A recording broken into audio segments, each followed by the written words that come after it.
안녕하세요. 저는 쌍둥이를 키우고 있는 30대 싱글맘입니다. 저의 전 남편은 말 그대로 쓰레기 같은 남자였어요. 그런 남자를 왜 좋아하게 됐는지 지금의 저는 이해가 가지 않지만 그 당시에는 남편의 그런 철없는 모습도 너무 귀여워 보였거든요. 저는 당시 32의 나이로 외모가 콤플렉스인 수수한 여자였어요. 그래서 남자친구를 몇 번 사귄 적도 없지만 사귄 후에는 생각과는 다르다는 이유로 차이기 쉬운 여자였어요.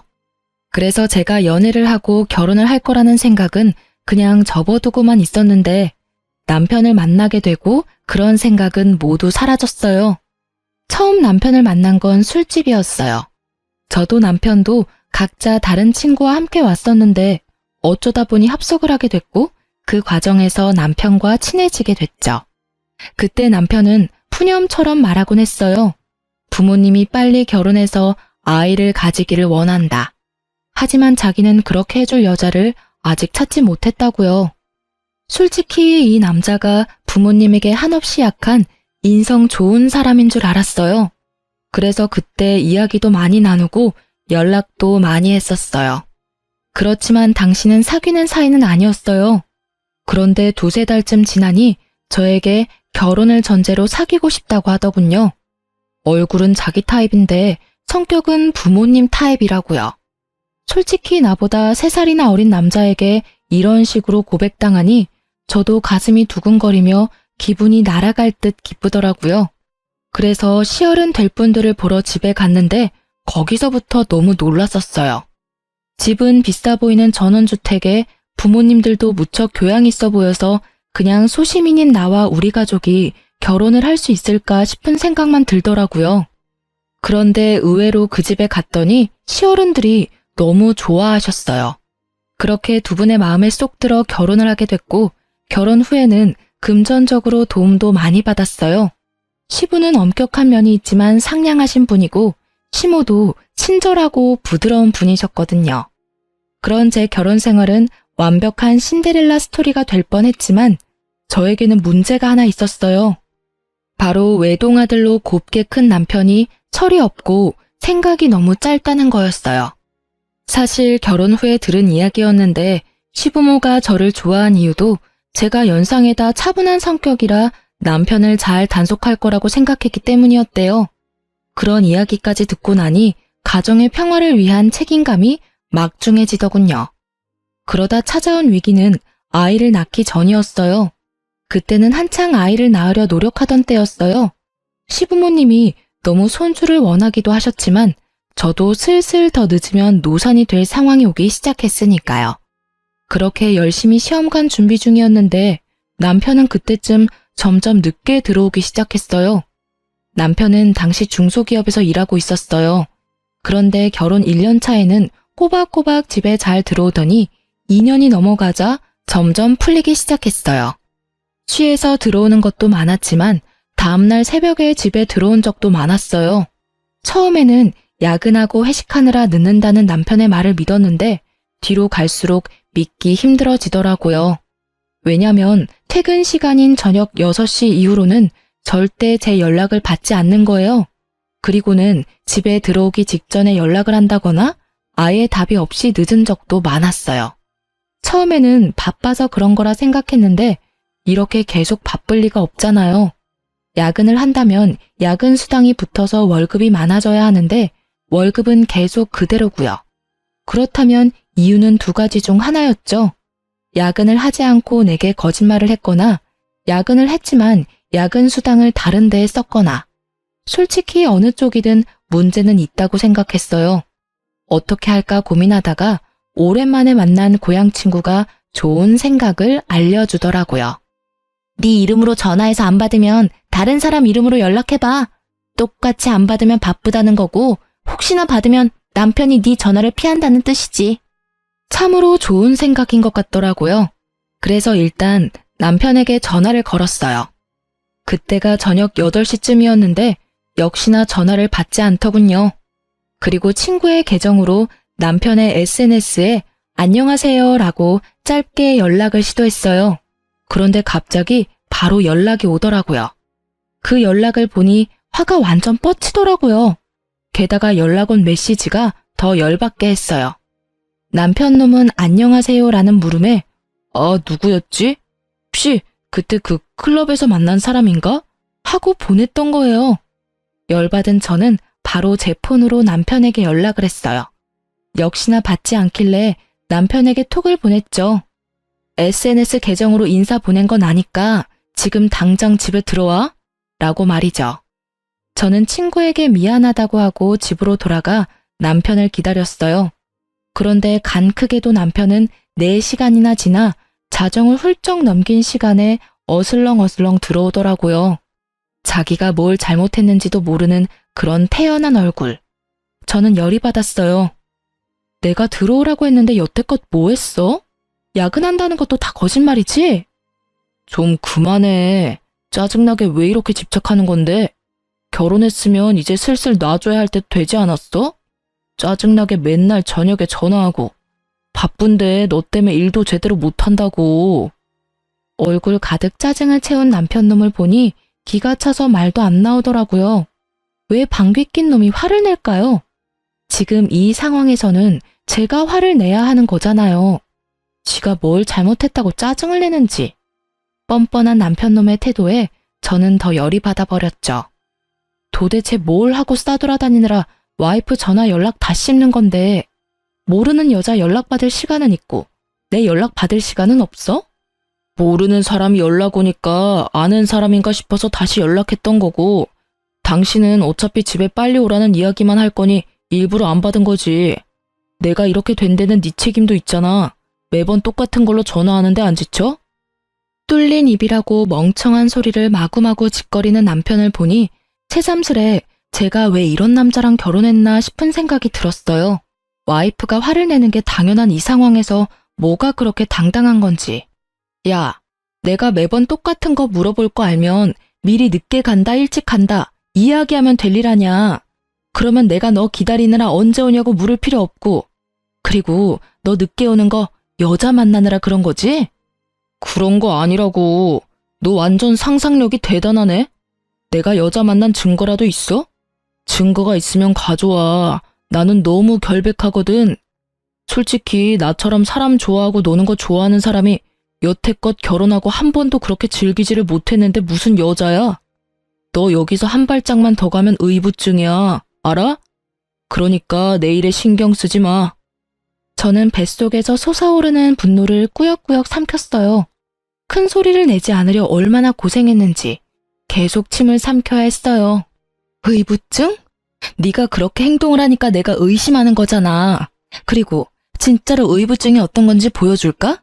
네가 제일 싫어하는 집착질 보여줘봐. 그래, 너 마음대로 살아봐. 그럼 나도 내 마음대로 시댁에 다 일러 바칠 거니까. 저는 결국 최종 병기를 꺼냈죠. 시댁. 예전에 남편이 제게 이렇게 말했었어요. 부모님은 끊을 수 없는 돈줄이자 족쇄라고 말이죠. 그러니 시댁 이야기만 나오면 약해질 수밖에 없는 거죠. 남편이 중소기업에서 박봉으로 일하면서도 넉넉하게 살 수 있는 건 시댁에서 주는 용돈 때문이었어요. 시부는 매달 우리 집에 80만 원 정도를 주고 계셨어요. 저랑 남편이랑 딱 40씩 나눠 썼는데 그게 크거든요. 꽁돈이라는 생각도 들고 근데 시댁에서는 한 가지 원칙은 지키셨어요. 남편이 사고를 치면 용돈을 끊어버려요. 물론 시부께서 몰래 제 손에 80만 원씩 쥐어주셨지만 남편은 그런 사정 따위 모르고 있고요. 그리고 그 시댁 어른들은 저를 남편보다 더 믿고 있었으니까요. 남편도 그걸 아는지 결국은 화를 꾹꾹 참으며 말하더군요. 집에는 말하지 마. 일찍 오면 되지? 진짜 너 치사하다. 어떻게 그런 걸로 사람 약점을 잡고 흔들어? 내가 큰 거 바래? 연락 잘하고 늦는 거 좀 피하고 여자 만나지 말고. 그 3가지는 결혼한 유부남의 필수 조건 아니야? 막말로 내가 연락도 안 하고 매일 늦고 술이나 처마시고 깔라대서 집에 남자 향수 풀풀 풍기면서 들어와서 남자하고 연락 주고받는다고 생각해봐. 너라면 그게 정상적인 유부녀라고 생각해? 그 이야기를 들은 남편은 제 말이 일리가 있다고 느꼈는지 한마디 딱 하더군요. 연락만 잘하면 되지. 결국은 그렇게 용돈을 받지 못할까봐 남편은 그 뒤로 연락을 잘하게 됐어요. 잘한다기보다는 형식적이긴 하지만 꼬박꼬박 하게 됐죠. 연락이나 야근은 문제가 풀렸는데 한 가지는 아직도 제 머릿속을 어지럽히고 있었어요. 아무리 생각해봐도 여자를 만나는 것 같았거든요. 모르는 여자의 연락에 그때 클럽에서 본 애냐고 묻는 건 아무리 봐도 여자를 만났다는 뜻이잖아요. 솔직히 클럽을 다니는 것도 신경이 쓰였지만 그 문자 때문에 더 신경이 쓰여서 그건 추궁하지도 못했어요. 그래서 그 뒤로 남편 카드 내역을 종종 뒤졌어요. 이렇게까지는 하고 싶지 않았지만 신경이 쓰이더라고요. 그래도 그 뒤로는 조용히 몇 달을 넘어갔어요. 그렇게 지지고 볶던 우리에게도 새 생명이 찾아왔어요. 저희는 자연 임신이 안 돼서 시험관을 했었고 그렇게 이란성 쌍둥이를 낳았어요. 이때도 남편은 얼마나 비협조적으로 굴었는지 시모가 강력하게 아이를 원하지 않았다면 아이가 생기지 않았을지도 모를 정도였어요. 저는 천사 같은 두 아이들을 위해 간호사 일을 그만두고 집에서 육아에 전념하기로 했어요. 육아휴직이 없었지만 시모가 매달 150만 원 정도 주고 있었어요. 솔직히 우리가 살고 있는 집도 차도 모두 시부모 명의라 저희 앞으로는 돈 나가는 게 별로 없었어요. 게다가 시모는 자주 저희 집으로 배달을 시켜주셨어요. 시댁에서 드실 고기나 야채, 과일을 저희 집으로도 똑같이 배달시켜주곤 하셔서 따로 저희가 돈이 들어갈 곳도 많이 없었어요. 대신 쌍둥이 육아는 거의 혼자서 해야 해서 힘들긴 했어요. 그렇게 육아에 제가 신경을 온통 뺏기고 있을 때 망할 놈은 주말마다 놀러 나가기 바빴어요. 그래도 평일에는 일찍 집에 들어오려고 했으니 저도 평범하게 생각했었고요. 게다가 친구와 주말에 여행을 가거나 일로 출장을 가는 일이 잦아져서 남편의 폰에 위치 추적 어플도 설치했었거든요. 혹시나 또 다른 여자 만나러 갈까 봐서요. 그런데 항상 간다던 목적지 그대로였고 친구들도 모두 사진 찍어서 보내니 의심할 게 없었어요. 그렇게 지내다가 하루는 시모와 병원에 다녀온 길에 아무 생각 없이 위치 추적 어플을 켰어요. 평일 낮이라 회사에 있을 거라는 당연한 생각을 하고 켰는데 현재 남편의 위치는 회사가 아니라 강릉이더군요. 어플이 혹시라도 잘못됐을 수도 있으니 확인을 해보려고 남편 회사에 전화를 했어요. 남편이 연락을 안 받는다고 하고 바꿔달라고 했더니 남편이 연차를 썼다고 하는 거예요. 저는 그 말에 잊고 있던 분노가 치밀어 오르는 것을 느꼈어요. 애들이 있으니 화는 못 내고 참고 있었는데 더 미쳐버리겠더라고요. 와이프에게 숨기고 평일에 연차를 썼다. 분명히 숨기고 싶은 행선지 숨기고픈 상대가 있다는 거 아니겠어요? 이건 99.9% 여자가 있는 거라는 생각이 들었어요. 그런데 아무리 요리조리 찾아봐도 꼬리를 못 잡겠더라고요. 기회를 엿보고 있었는데 며칠 뒤 주말에 남편이 인사불성이 돼서 친구들에게 실려왔더라고요. 저는 이때가 기회라고 생각하고 남편의 폰부터 뒤졌어요. 그런데 이 용의주도한 남편놈은 패턴과 비밀번호까지 싹 다 바꿔놨더라고요. 지문으로도 해봤는데 지문 인식도 안 해놨더군요. 결국 허탕만 친 저는 한숨을 쉬며 남편을 놔두려다가 남편의 넥타이가 사라진 걸 발견했어요. 아침에 나갈 때는 분명 제가 선물한 넥타이를 착용했었거든요. 그게 사라진 걸 보니 기분이 또 나빴어요. 이제는 제가 사준 선물까지 막 버리고 다니나 싶은 생각이 들었거든요. 주말이라 애들을 시댁에 맡겨놓았던 저는 남편과 같은 집에 있기 싫어서 낮쯤에 밖으로 나와 길거리를 걸었어요. 저녁까지 들어가지 않고 혼자 시간을 보내다가 중고거래 어플에서 보내온 알림을 받고 집으로 향했어요. 공기청정기를 시모가 새로 사줘서 기존에 쓰던 걸 중고거래하려고 했거든요. 그 글을 올려놨었는데 누군가 연락이 온 거죠. 그 연락을 확인하러 중고거래 어플에 들어간 저는 그곳에서 잃어버린 물건 주인을 찾는다는 최신 글을 보고 깜짝 놀랄 수밖에 없었어요. 바로 뒷면에 남편 이름이 적힌 남편의 넥타이였거든요. 집 근처에 술집 사장이 올린 글이었는데 어제 처음 온 손님 넥타이라며 가져가라고 글을 올려놨더라고요. 저는 이거다 하고 생각하고는 후다닥 술집으로 향했어요. 안녕하세요. 넥타이 보고 왔는데요. 저희 남편 거라 찾으러 왔어요. 제가 말을 꺼내자 술집 사장님이 고개를 갸웃거리더라고요. 왜 그러세요? 아니, 어제 본 얼굴이랑 다른 것 같아서요. 어제 같이 오신 분 맞죠? 그 이야기에 드디어 꼬리를 잡았다는 생각이 들었어요. 어제 분명히 다른 여자랑 여기 온 게 틀림없었어요. 저기 혹시 그 CCTV 영상 좀 볼 수 있을까요? 어제 남편이 지갑도 잃어버린 것 같아서 확인 좀 하려고요. 물론 그런 적은 없지만 이렇게라도 말하지 않으면 CCTV를 보여주지 않을 것 같아 그렇게 말하고 CCTV 영상을 돌려봤어요. 그리고 남편의 옆에 있던 여자의 얼굴을 확인하던 순간 저는 머리를 강하게 한 대 맞은 기분이 들었어요. 저번에 친구 계정으로 남편에게 연락을 보냈었잖아요. 그때 그 친구였던 거예요. 이 두 사람이 나 몰래 만나고 있었던 거죠. 게다가 어찌나 가까운 사이인지 아주 찰싹 붙어가지고는 누가 봐도 우리 연인 사이예요 하는 모습을 하고 있더라고요. 저는 동영상을 사진과 영상으로 저장해서 남편에게 바로 보냈어요. 집으로 돌아가는 길에 남편의 전화가 계속 오는데 싹 다 무시했어요. 어차피 집에 가서 볼 걸 여기서 체력, 마음 낭비 하고 싶지 않았거든요. 집에 도착하자마자 남편이 꺼낸 첫 마디가 뭐였는지 아세요? 왜 전화를 안 받아? 몇 번을 전화했는지 알기나 해? 왜 내 전화 무시하는데? 전화를 무시한 게 그렇게 큰일일까요? 매번 무시하는 너는 뭐냐고 쏘아주려다가 겨우겨우 참은 제가 말했어요. 내가 보낸 사진을 보고도 왜 전화 무시하냐는 말을 먼저 하는 너라는 놈에게 이제 질리려고 해. 그래 말해봐. 언제부터 내 친구랑 바람 폈어? 언제부터겠어? 네가 그 여자 계정으로 나한테 연락했을 때부터지. 그렇게 예쁜 여자가 있었는데 잘도 숨겼네? 제가 제 손으로 무덤을 판게 됐어요. 불륜도 쿵짝이 맞아야 하는 거잖아요. 남편만 단속한다고 될 일이 아니었어요. 저는 제 친구가 제 남편에게 들이댔다는 것도 정말 충격이었어요. 그런 친구라고 생각한 적 전혀 없었으니까요. 야, 쓰레기 같은 놈아. 네가 와이프 친구한테 손을 대? 게다가 그렇게 당당하게 바람피는 것까지 이야기할 상황이야? 이럴 거면 나랑 왜 결혼했어? 왜 날 이렇게 비참하게 만드는 건데? 제가 꺼낸 말은 거의 한풀이었어요. 대답 같은 건 듣지 않아도 되는 한풀이. 그런데 남편놈은 기가 막힌 대답을 내놓더군요.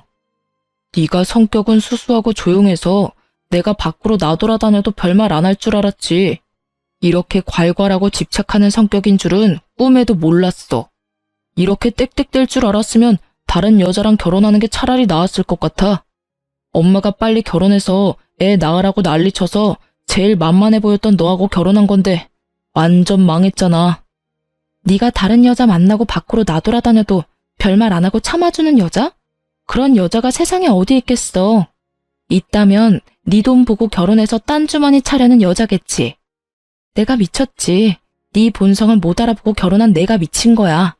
그래, 조용하고 아무 말 못할 여자랑 결혼하고 싶었으면 인형이랑 결혼하지 그랬어. 그러게 좀 적당했어야지. 이게 뭐야? 결국은 내가 너한테 마음 뜬 건 다 네 탓이라고. 내가 잘못했다고 생각하는 것 자체가 난센스야. 원인은 모두 너한테 있다는 말이지. 밖으로 내뱉는다고 다 말이 아니야. 뭐 됐어. 너랑은 이야기 끝났어. 그럼 같이 가서 시부모님한테 이혼하겠다고 말씀드려. 나 당신이랑 못 살겠으니까. 정말? 진짜 이혼해주는 거야? 우와, 요 근래 들어 너무 좋은 일이잖아. 그래, 내가 가서 직접 말할게. 지금 갈까? 룰루랄라 얼씨구나 좋아하는 남편놈을 보니 생각하는 게 눈에 환하더라고요. 돌싱되면 신나게 놀 수 있을 거라고 생각하는 듯 했어요. 그렇지만 누가 그렇게 놔둔대요?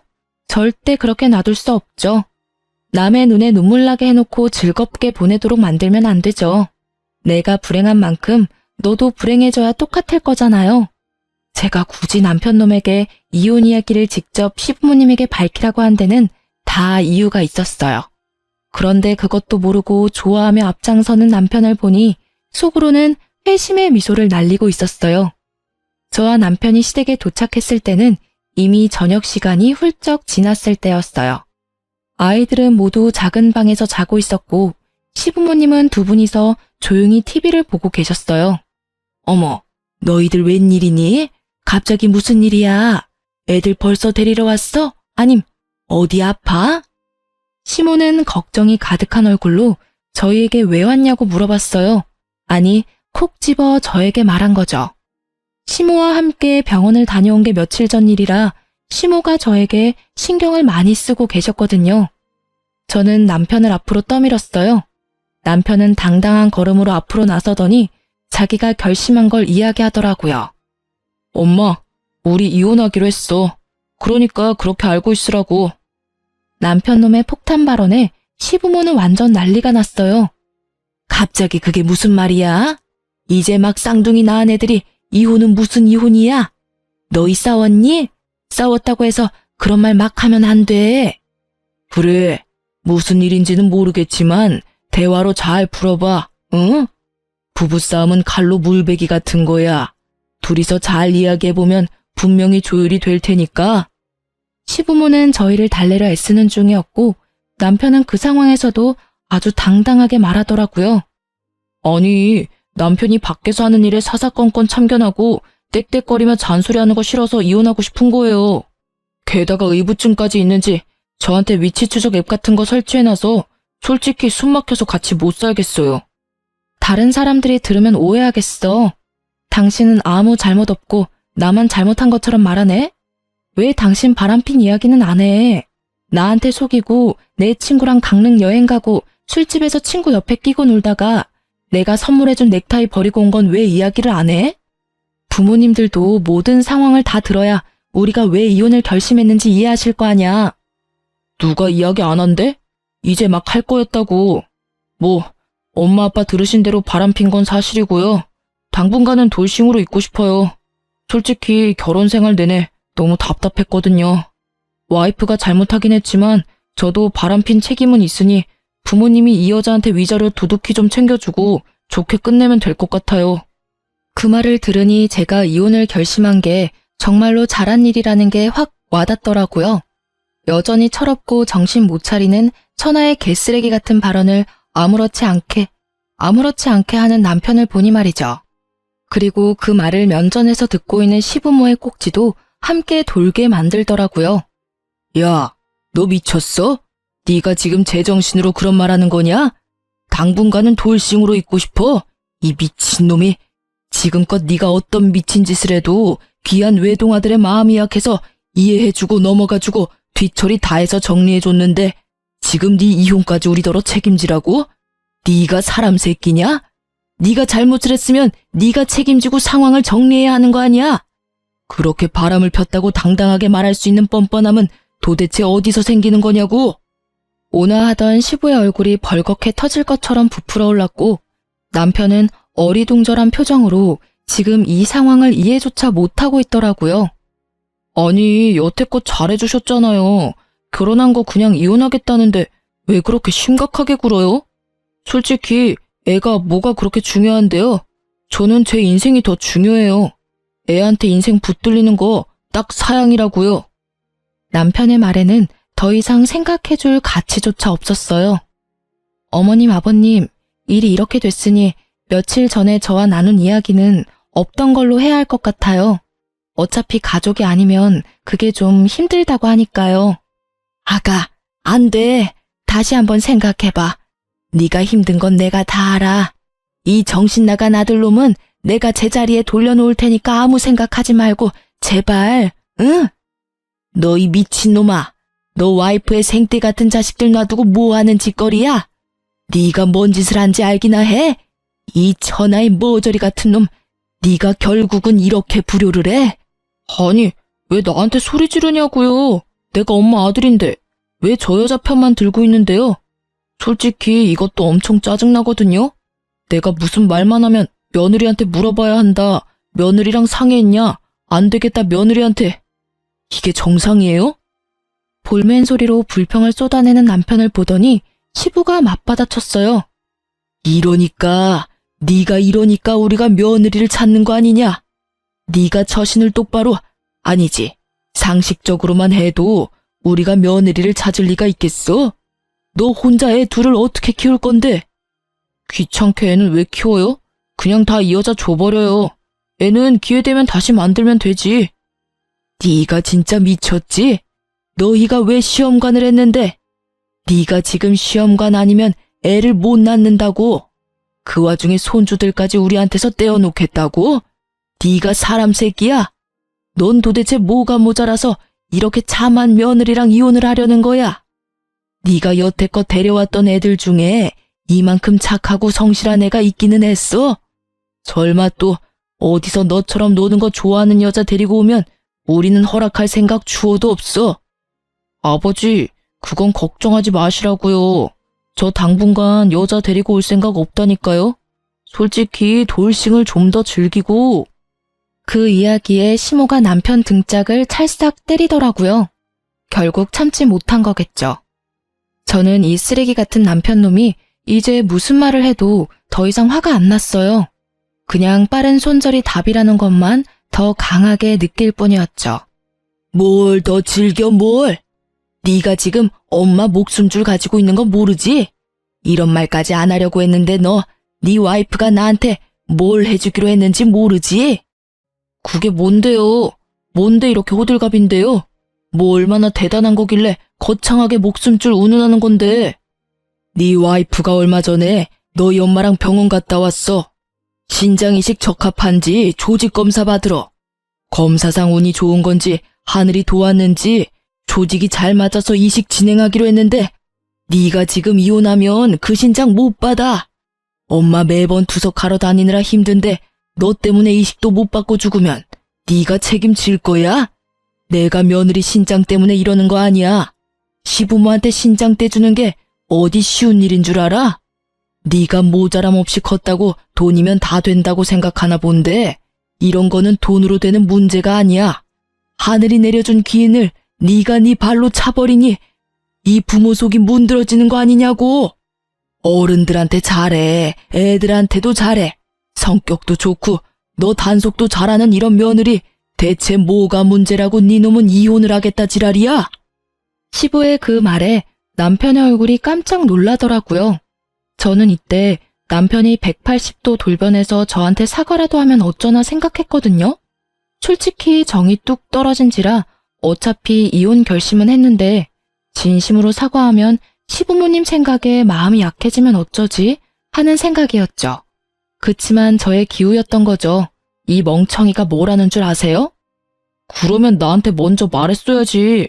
그런 건 내가 해결해 줄 수 있으니까. 뭐? 이식을 네가 해주려고? 시부모는 기대감 하나도 없는 목소리로 남편에게 물었고 남편은 당당하게 말했죠. 지금 사귀는 여자한테 말하면 되잖아. 그 여자가 엄마한테 주면 되지. 조직 검사 안 맞으면 다른 여자 데리고 올게. 그럼 됐지? 그 이야기를 듣는 저도 벙찌고 시부모님도 벙찌고 결국 시부모님은 화가 머리끝까지 나서는 또 등짝을 날리더라고요. 얼마나 분노했는지 시부는 말까지 더듬더라고요. 하긴 그 대사가 충격이긴 했어요. 지가 만날 여자들은 뭔 죄예요? 게다가 시부모님들이 그런 걸 허락이나 할 것 같으냐 그 말이죠. 제가 신장 주겠다고 했을 때도 극구 사양하셨던 게 시모였어요. 어차피 오래 살았다며 네 거 받고 몇 년 더 사는 게 무슨 의미냐고요. 시모는 진짜 좋은 분이신데 자식은 왜 이 모양 이 꼴인 건지. 너, 이 미친놈이 말을. 네가 지금 무슨 말을 한 건지 알기나 해? 그럼 그렇지. 네가 해주겠다는 말은 애초에 기대하지도 않았어. 그런데 이런 정신 나간 말을 들을 생각도 없었다고. 뭐? 여자들을 데려와서 검사를 해? 이 미친놈이 아직 정신을 덜 차렸어. 무슨 뻔뻔함으로 그런 짓을 하게 해? 아이고, 머리야. 내가 자식 새끼를 잘못 키웠어. 오냐오냐 키웠더니 아주 제 앞가림 하나도 못하는 애 하나를 어른으로 키웠네. 차분하고 꼼꼼한 며느리 보고 겨우 결혼시켜놨더니 결국은 내가 또 이 꼴을 봐. 저는 이 정신나간 멍청이와는 더 이상 함께할 수 없다는 걸 재확인하고서야 시부모님에게 다시 말했어요. 어머님, 아버님, 죄송해요. 솔직히 이 사람이 저한테 사과했으면 어떻게든 참고 살아보려고 했는데 이렇게까지 말하니 이혼을 하는 게 맞는 것 같아요. 저도 이런 말씀을 드리게 돼서 너무 죄송해요. 아가, 너 없으면 얘 사람 구실하면서 못 살아. 그러니까 제발, 신장 같은 건 안 줘도 되니까 옆에 붙어서 사람처럼만 살게 해줘라, 응? 부탁이야. 너 이혼하고 나면 얘가 데려올 여자들 안 봐도 눈에 훤해. 죽었다 깨도 너 같은 여자 못 만나. 그러니까 제발. 엄마, 뭐 하는 거야? 왜 이 여자한테 매달리는데? 그리고 내가 뭐 어때서 그러는 거냐고. 나도 철들었다니까. 엄마 신장도 내가 하나 갖다 주겠다니까. 미친놈아, 말 좀 그만해. 네가 말할 때마다 이 엄마 가슴이 무너진다. 신장 소리 어디 가서 하지도 마. 이혼하면 가족이 아닌 게 돼서 공여자가 힘들 거라고 알고 있거든요. 결국은 이렇게 이혼해서 시댁과 남이 되게 되었으니 시모와 시부가 저에게 너무 잘해주셔서 미안한 마음은 가득했지만 어쩔 수 없는 일이잖아요. 남편이 제 곁에 붙어 있다면 신장 하나 줘도 몸 관리하며 평생을 살아갈 수 있겠지만 남편 없이 애 둘을 혼자 키워야 하는 상황이면 신장 하나 없는 게 어떤 느낌인지 감도 오지 않을 만큼 두렵거든요. 결국 저는 시부모와 남편 놈을 놔두고 나왔어요. 제 이야기는 끝났고 시부모와 남편이 할 이야기가 남았겠죠. 저는 나와서 바로 상간녀인 제 친구를 찾아갔어요. 그 상간녀는 저와 결혼 후에 만난 친구거든요. 그래서 결혼식에도 온 적 없고 남편과 만난 적도 없었어요. 원데이 클래스 하면서 만난 사이라 엄청 친하고 그럴 것도 없었지만 말이 잘 통한다고 생각했는데 뒤로 이렇게 음침한 일을 벌일 줄은 상상도 못했네요. 저는 친구에게 만나자고 연락을 넣고 카페에서 기다렸어요. 앉아. 너 나한테 해야 할 말 없어? 저는 오자마자 친구에게 물었어요. 무슨 말? 나 너한테 할 말 없어. 네가 나한테 보자고 한 거니까 네가 나한테 할 말이 있는 거겠지? 무슨 일인데 불러내서 분위기 잡는데? 꼭 내 입으로 들어야겠어? 너 내 남편이랑 바람 피는 거 나한테 들켰어. 이래도 할 말 없어? 아, 그거? 그게 어때서? 사람 만나서 사랑하는 거 흔한 일 아니야? 그 사람의 유부남이었을 뿐이고 나는 그래도 상관없다고 생각한 것뿐이고 내가 직접적으로 너한테 상처 준 건 없잖아. 아주 둘 다 쌍으로 또라이였더라고요. 말하는 걸 들으니 참. 그래, 상처 준 건 없지. 그래도 남의 남편하고 바람난 걸 세상에서는 불륜이라고 불러. 그리고 너는 상간녀고 내 남편은 불륜남이지. 넌 뭐가 그렇게 잘나서 떳떳해? 네가 한 행동에 조금도 미안한 마음 없어? 너 설마 이러려고 나하고 친구했어? 솔직히 네가 하고 다니는 거 보면 네 남편 궁금하기는 했어. 돈도 많아 보였고 노는 것도 좋아하는 것처럼 보여서. 그때 내 SNS로 연락하라는 것도 일부러 그런 거야. 연결고리가 있어야 하는데 네가 딱 잘 걸려준 거지. 솔직히 나는 네가 이혼하든 안 하든 상관없어. 그냥 내 옆에서 풍족하게 만들어줄 남자만 있으면 되거든. 그러니까 돈 많아서 내 남편을 꼬셨다는 말이었어요.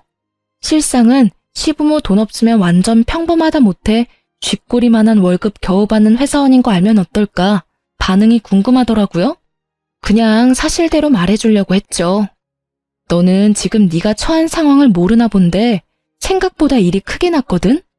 나는 너희 이혼하든 안 하든 상관없다니까? 이혼하면 좋게 하지. 난 솔직히 그 사람이 딴 여자 만나도 이해할 수 있어. 돈 많잖아. 돈만 갖다 주면 별로. 부러우면 부럽다고 말해. 결혼하고도 여자 때문에 전전긍긍하는 네가 불쌍해서 그래. 그 남자 폰 보니까 나 말고도 여자 많던데 뭐. 제 말을 제대로 듣지도 않고 그저 이딴 말만 짓거리는 친구를 보니 참으로 답 없다고 생각했어요. 안 부러워 전혀.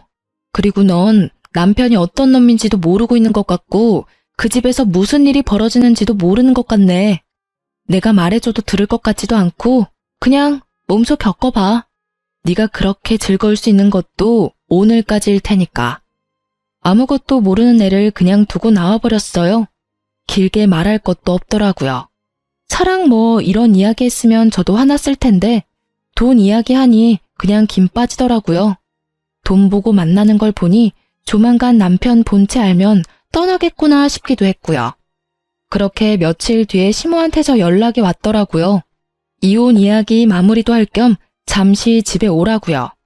시댁에 갔더니 그 짧은 시간 동안 몇 년은 늙어버린 것 같은 시모가 앉아있더라고요. 왔니? 네, 어머님. 혹시 몸이 많이 안 좋으세요? 병원 가보셔야 할 것 같은데. 괜찮아. 나도 몸이 아픈 게 아니라 머리가 아픈 거야. 내가 어제 무슨 꼴을 당했는지 어제 이놈이 웬 여자 하나를 데려왔더라고. 알고 보니까 지가 만나는 여자라는데 딱 봐도 상간녀더라고. 내가 맘에 들지 않아서 빨리 내보내려고 했는데 세상에 이놈이 그 여자한테 뭐라고 했는 줄 아니? 야, 우리 엄마한테 신장 하나 이식해줘. 그럼 나쁘지 않게 대접할게. 이러는 거야. 그 여자애가 놀라서 자기가 왜 그래야 되냐고 했더니 아들놈이 자기랑 결혼하려면 당연히 그렇게 해야 한다고 하지 뭐니? 그 대화에 나도 놀라고 남편은 더 열받아서 노발 대발 그 와중에 병원까지 데리고 간 거 아니? 병원을요? 거기 가서 뭘 했는데요? 뭐긴 뭐야. 내 아들인데 그 속을 모르겠어? 어디서 그런 미친 것이. 근데 그 여자도 만만치 않더라. 나한테 자기가 신장 주겠다면서 결혼하려면 당연히 그렇게 하겠다면서 앞장서는데 아휴, 결국은 바로 나왔어. 검사는 안 하셨나 보네요. 시간 좀 걸리던데. 그게 아니야. 조직 검사를 할 필요조차 없었거든. 세상에 그 상간녀가 얼마나 술을 많이 마셨는지 신장이 너무 안 좋아서 도리어 치료받아야 한다는 판정받고 입원했어. 예, 그 와중에 아들놈이 상간녀한테 난리를 치는데 너 같은 거 필요 없다면서 거기서 내버려 두고 오지 뭐니? 네가 이혼한 거 천만 다행이야. 내가 그놈 엄마이긴 한데 네가 같이 있었다간 너만 힘들었을 거다. 오늘은 또 뭐라는 줄 아니? 나한테 신장 줄 여자 찾겠다면서 더 열심히 여자 만나러 다니는 꼴이. 내가 그래서 내 앞에서 신장 얘기 절대 하지 말라 그랬어. 어디서 사람을 이식 못 받아서 환장한 사람으로 만드는지 내가 이러다 제명에 못 죽지. 그 이야기를 듣는데 너무 웃겨서 웃음이 나올 뻔한 걸 참느라 고생했어요. 하긴 술 좋아하고 노는 거 좋아하면 신장이 안 좋아질 수도 있죠. 시모는 제게 미안하다며 양육권과 친권에 관해서는 다 저에게 맡기겠다고 했어요. 시모도 아시는 거죠. 본인은 몸이 힘들어서 손주들 보살필 처지도 아니고 그렇다고 아들놈에게 맡기려니 믿음이 없고 결국 남는 건 저뿐이었으니까요. 남편은 그렇게 잘 사는 것처럼 보였는데 이혼이 제게 유리하게 흘러가자 상황이 달라졌어요. 너 왜 위자료 지급 안 해? 그리고 애들 양육비도 안 줬거든? 처음부터 이렇게 굴면 나중에 곤란해. 제가 전화를 먼저 했어요. 지급받아야 할 돈들이 나오질 않아서요. 그랬더니 약간 당황한 말투로 말하더군요. 엄마가 돈 준 거 아니야? 이상하네. 우리 집 전기랑 난방도 끊겼어. 그리고 잠깐만. 폰 너머로 도어락 비밀번호 누르는 소리가 몇 번이고 들리더니 당황한 듯 남편이 말하더라고요. 집이 잠겼는데? 결국 당황한 남편이 전화를 끊었어요. 분명히 시댁에서 손 쓴 것 같아서 시댁에 전화해서 물었더니 시부 명의의 카드는 모두 정지시키고 집은 아예 팔아버리려 내놨다고 하더군요. 시부 말로는 이대로 놔두면 아예 인간 쓰레기가 되겠다 싶어서 이제라도 모질게 마음먹고 훈육하는 거라고 했어요. 결국 시부모의 단호한 제재에 깜짝 놀란 남편놈은 시부모에 매달리며 돈줄 끊지 말아 달라고 했지만 시부가 너도 성인이고 번듯한 직장 있으니 네 돈으로 벌어서 네 돈으로 살라고 했다네요. 그렇지만 이미 카드빚도 가득한 데다가 여자들과의 유흥에 돈을 다 써버리는 바람에 쓸 돈이 없었으니 결국 여자도 못 만나고 열심히 돈만 갚는 중이라고 해요. 위자료와 분할재산과 양육비 등을 지급받지 못한 나에게 시모가 따로 연락해서는 몰래 주시더라고요. 이러니 저러니 해도 자식에게는 약한 게 부모인가 봐요. 그래도 그냥 주는 거 아니고 전 남편 월급에서 따박따박 돈 떼어가고 계시답니다. 그분들에게 필요한 게 돈은 아닐 거예요. 다만 이 기회에 전 남편이 정신 차리기를 바라시는 거지. 그런데 그런 시모를 또 열받게 한 일이 있었다는데요. 시모가 결국 신장 이식을 친척 조카에게 받기로 하고 그 조카에게 비공식적으로 시부모의 재산을 조금 넘겨주기로 하셨대요. 워낙 고마운 일이니까요. 그런데 그 재산 넘겨준다고 열폭한 남편놈이 시댁과 그 조카 댁에 가서 난리를 치는 바람에 시부모도 완전 열이 받을 대로 받아서 한 번만 더 사고치면 나머지 남은 재산도 다른 사람들한테 다 나눠줄 거라고 으름장을 놓자 결국 쫄아서 조용히 지내고 있다고 합니다. 참 사람 일 몰라요. 철없는 놈이랑 결혼해서 피 본 거 생각하면 화딱질만 나지만 그래도 귀여운 아이를 낳게 해준 것만은 고맙다고 생각해요. 그리고 전 남편을 보면서 아무리 귀여워도 애들은 절대 오냐오냐 키우지 않겠다고 생각했어요. 귀하다고 오냐오냐 키웠더니 완전 인간 쓰레기가 되어버렸고 그 덕에 애먼 저까지 힘들었잖아요. 솔직히 이혼 후에 편했다고 말할 수는 없어요. 돈을 받았어도 독박 육아는 여전했으니까요. 그래도 애들이 조금 크니 어린이집에 보낼 수도 있고 그 사이에 일도 시작할 수 있어서 좋아요. 남편의 빈자리까지 채울 수는 없어서 친정집 가까이 이사도 했어요. 그리고 애들이 시어른들과는 관계가 돈독해서 전 남편 없을 때 몰래 시모가 부르면 애들이랑 같이 갈 때도 많아요. 이혼은 했지만 시어른 손주들이기도 하고 관계도 좋으니 막을 필요는 없다고 생각해요. 다만 제게 재혼할 사람이 생기면 그때는 어떻게 할지 잘 모르겠네요. 하지만 아직까지는 저한테 그런 사람은 없어요. 그리고 저도 만나고 싶은 마음은 없고요. 그냥 이렇게 사는 것도 좋은 것 같거든요. 실은 또 저런 남자 만날까봐 걱정되는 게 제일 크지만요. 어쨌든 글을 쓰면서도 제가 이렇게 힘들었나 싶은 마음이 들 정도로 지금은 즐겁게 살아요. 항상 나쁘고 힘든 일만 있으라는 법은 없으니까요. 함께 글을 읽고 계신 분들도 저처럼 마음이 편안해지셨으면 좋겠네요. 지금까지 제 사연 들어주셔서 무척 감사합니다.